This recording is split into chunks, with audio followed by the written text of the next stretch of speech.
Hey team, hope we're all doing amazing. Just wanted to do a quick video today talking a little bit about planks and progressing into push-ups. Some of us were finding this a little bit difficult, and I think there's a couple of really easy cues that we can use to try and make the plank, one, easier to take away joint pain, but two, also to progress it to make it a little bit more difficult and make sure that we're stabilizing, using the core, and we're getting into the right position so that then we can progress into solid push-ups without just collapsing all the time. So I'm gonna run straight into this. We're gonna run into the ground. So ideally what we're looking to do here is we're looking for our hands to be flat on the ground.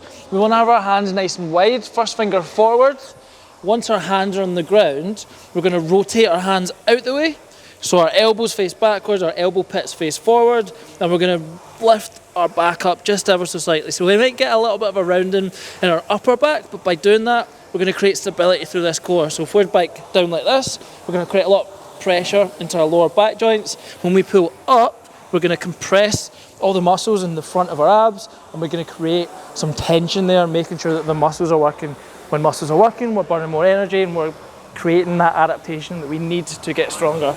So fingers forward, twisting our elbows back, lifting up ever so slightly, and holding absolutely solid. From there, if we're finding that's quite easy, then we can make it so that we come through and we bring the hands a little bit further away, still doing the same motion, and your abs are going to work a little bit harder doing that.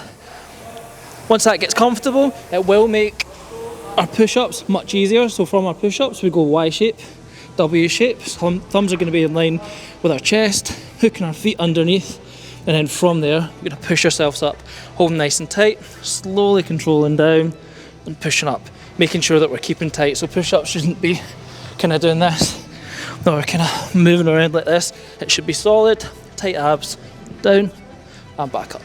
Okay, hopefully that should help you a wee bit and make it a little bit easier to rock that out.